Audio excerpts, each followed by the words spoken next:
Good morning, everyone. Welcome. I'm really excited to have Soletair here to tell us about their technology. My name is Brzozowski with OpenAir Collective, and let's go around and do some intros before we get started. So Petri, let's start with you.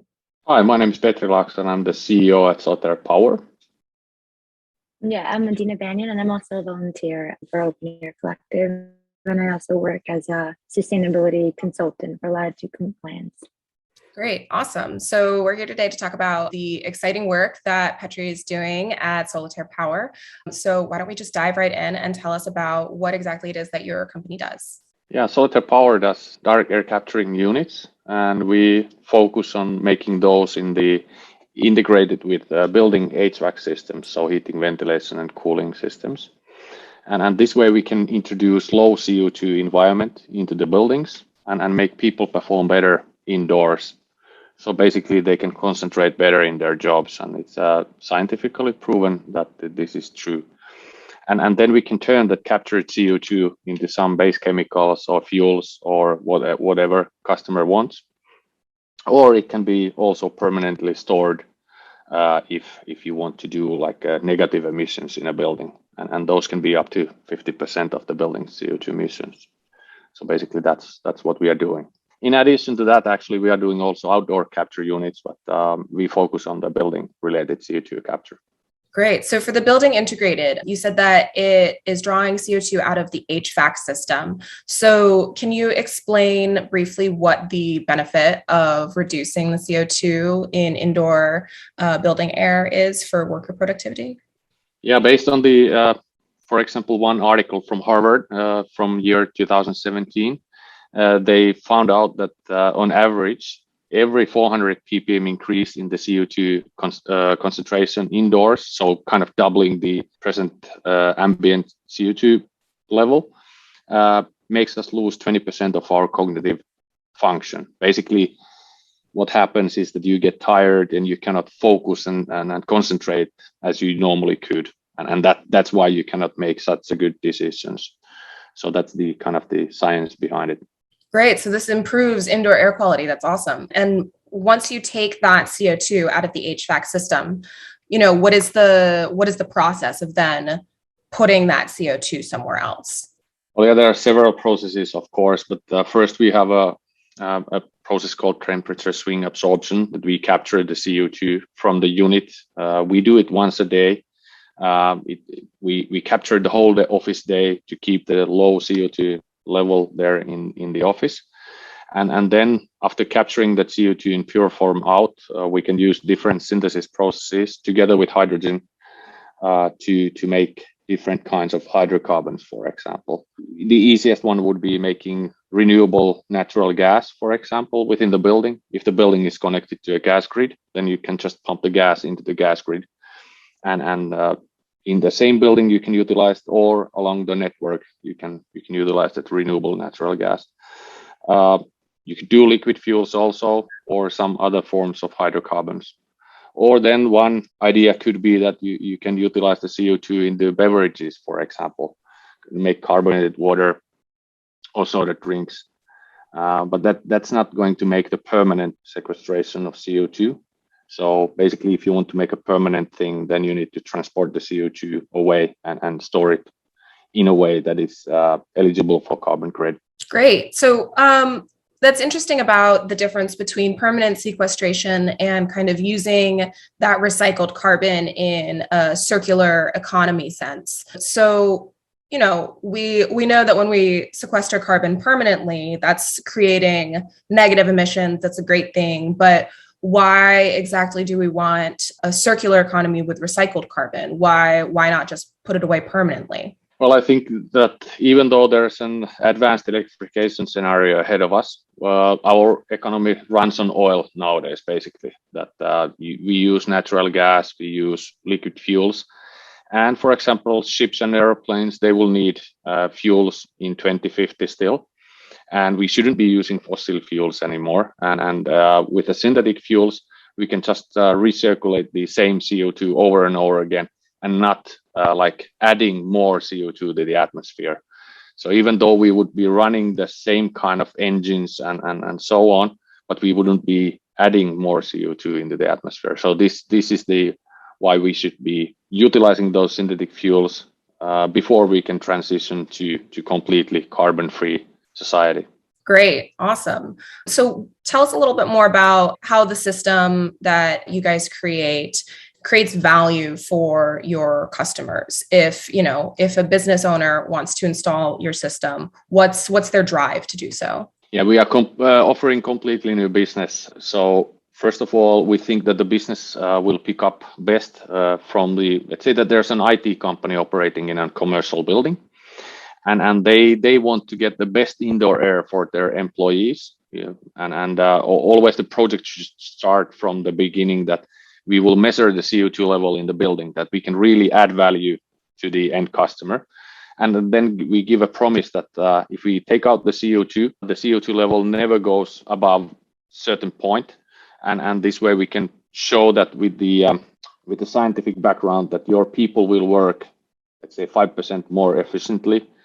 And this way they can calculate what is the payback for them. So this is basically what we are offering. And we can offer this as a service or as an investment equipment. But as a service, it's like $1 to $2 per day per employee. Basically same cost as a coffee benefit for the companies, which is typically all over available. And we can really bring in this productivity boost for people. So that's how we create the value. But then in addition to that, if we make those synthetic fuels, you can of course sell those. And when you introduce the carbon sink into the building, that's going to be really valuable in the future. I noticed that there is a local law 97 in place in New York. And if we can lower the building CO2 emissions with that minus 50% negative emissions in the building, it can be tens of thousands of euros per ventilation unit savings for the building owner. So the building owner will also benefit from this in the longer term. So there are different kinds of benefits. And we also need to remember that the brand image, for example, for a company, that, hey guys, we are doing negative emissions instead of just limiting the emissions that we are making. So giving an example for the other ones, that can be a high value kind of brand benefit for the companies instead of the value of the money that the CO2 is worth when you capture it.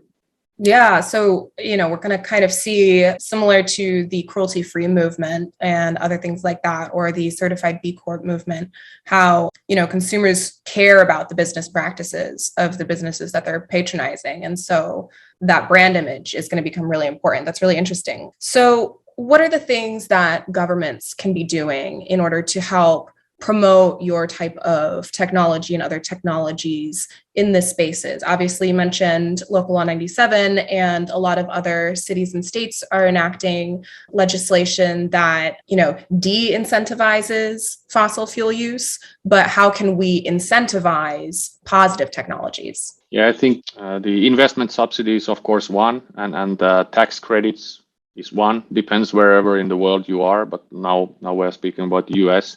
Those are pretty good tools to really support the use of completely new technologies.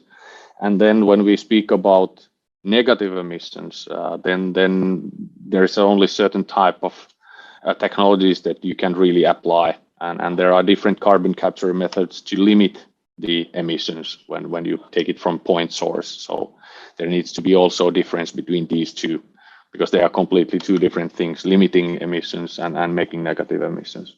Right. So where do you see the industry going? Obviously, it's a very young industry. It's a lot of new technology, but we look at where solar was in the 70s versus where it is now. So where do you see this type of technology going once we get those incentives and once we get the market scalability? I think the carbon capture market is very young, like you said, but it's developing all the time. And I think in 10, 20 years, it's like the solar business, that the price of capture will come down. And also there will be several new players on the market. For example, over the last 1 year, there has been several direct air capture companies founded. And I guess within this year, there will be another bunch of companies too. And of course, the market will tell who will be a prosperous company in the future. But we think that when the CO2 level keeps rising in the atmosphere, our technology will be like a standard in each and every building, because the CO2 level, if it goes to 600 ppm, for example, just by ventilating, you cannot go below that. But with our technology, you can go back into let's say, the 20th century beginning, that it's between around 300 ppm, where our genes have been developed. It's going to be a big business, and also the large scale direct air capture outdoors.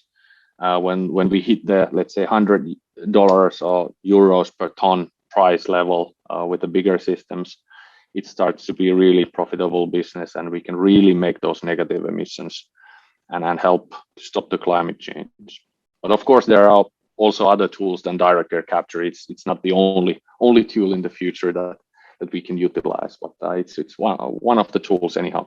Yeah, of course. Just one tool in the toolbox. We're a big believer in, get emissions down by stopping emissions and also reducing the existing CO2 in the air. You got to do both at the same time, because one is not going to be enough, as we all are very much aware of with COP26 happening right now. So looking a little bit further into the future, once we fully transition away from fossil fuels, where is carbon capture going to fit in? If no one's burning fossil fuels anymore, if everything is fully electrified, if we've found those great solutions for, the jets and the shipping cargo and things like that, does carbon capture still have a place in our economy?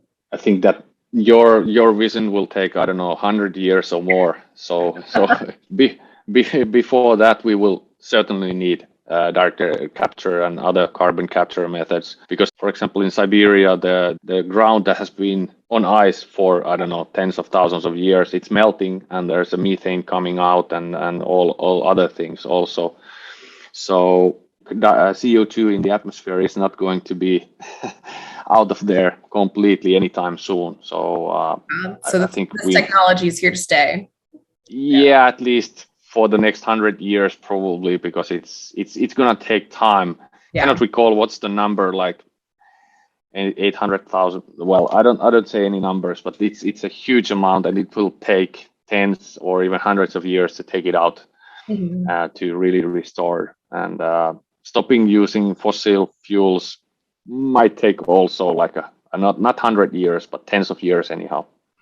Could be that there are other carbon capture methods coming that we don't exactly yet know. Well, like in photovoltaic industry, that industry has kind of evolved, and there's also new prominent technologies coming up instead of the normal solar. The silicon cells technology.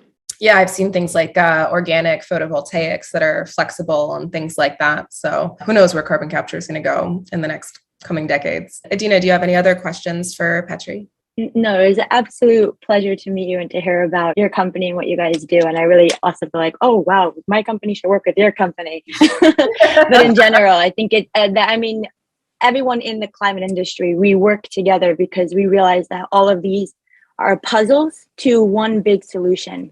And it's really an honor to hear about your work. Yeah, I have to second that. I am very excited to see, how your company develops and how other people in the industry develop new technologies and new components of our future circular economy. It's going to be really cool. Yeah, thanks for the nice words. And at least our company's future looks good. The next sales is going to happen in a few weeks, so the work continues.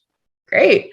Yeah, I guess the last note is where are you guys at as a company? Like, are you installing in buildings already? Are you ready to install? Yeah, we are just making a delivery to Germany. That's an outdoor capture thing. We want a tender there, a public tender. Then the next sales will be also a European customer. It's going to be outdoor capture. At the moment, we are making one building HVAC connected system here in Finland. Hopefully early next year it will be ready. Just today we shipped a truckload of stuff there, and so that's starting. And now we have one system in Dubai. It's a Power to X demonstrator there in the Dubai World Expo. We are making fuel from air and utilizing that synthetic natural gas to make coffee and tea for the expo visitors. There's like 12 people at the company right now, and 1.5 million of seed funding received, and next year we are looking for Series A. So that should be giving us the boost to grow, because we see a lot of requests for quotation, and hoping to see new projects coming up soon. Yeah. When would you hope to see your company in a place like New York, for example? Well, as soon as possible, but it will of course take some time, and there's a different kind of we need a UL certification for US market. Well, it's just a matter of changing the let's say some components and so on. So it's possible to go there, but we'll need to take one step at a time. But there has been some discussions for US customers, but no sales yet. But I guess that latest next year it's going to happen. Great. Well, we look forward to seeing you in the Big Apple and seeing your systems on all of our buildings. That would be nice.